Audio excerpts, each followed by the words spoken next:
আমি মনে হয় আর আমার বাচ্চাটাকে আর বাঁচাতে পারবো না জিতু। কি বলো, কি হয়েছে? তুমি তো সবই জানো, প্রেম কইরা বিয়ে করছিলাম, বাচ্চাটাও তাড়াহুড়া করে নিয়েছিলাম। পরে প্রিম্যাচিউর বেবি হইল। জন্মের পর দেখি বাচ্চাটার নানান ধরনের সমস্যা। ভাবছিলাম যে বড় হইলে আস্তে আস্তে সময়ের সাথে সব ঠিক হয়ে যাবে। একটু আগে ডাক্তার বলল আমার বাচ্চাটার হার্টে নাকি ছিদ্র, কয়েকদিনের মধ্যে অপারেশন না করলে বাচ্চাটা আমার আর বাঁচবে না জিতু।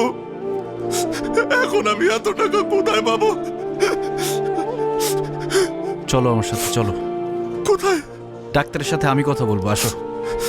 লাভ নাই জিতু, তুমি এমনি অনেক সমস্যায় থাকো, আমার কারণে তোমাকে আর পেন দিতে চাই না ভাই। রিপন ভাই, তোমার আসতে বলছি, আসো আসো আসো আসো। Boom boom. চাচ্চু, একা একা খেললে তো হবে না, আঙ্কেলকেও সাথে নিতে হবে খেলতে। দাও আমরা খেলি, আসো। চাচু, আমি তোমাকে সব খেলা দিয়ে দিব, তুমি শুধু এখান থেকে আমাকে নিয়ে যাও। আমাকে একটু পর পর আমাকে ইঞ্জেকশন দে, আমার অনেক ব্যথা লাগে, আমি বাসায় যাব। চাচ্চু, একটা দুষ্টু দৈত্য তোমার বুকের ভিতরে গিয়ে বসে আছে।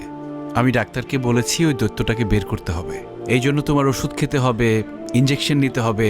যখন দৈত্যটা বেরিয়ে যাবে তখন আমরা তোমাকে বাসায় নিয়ে যাব, তারপর অনেক খেলনা কিনে দিব, আমরা খেলবো। খেলনা কিনে দিবে তো? আচ্ছা দিও। বাবা না, বাবার কাছে খেলনা ছিল, আমাকে দেয় না।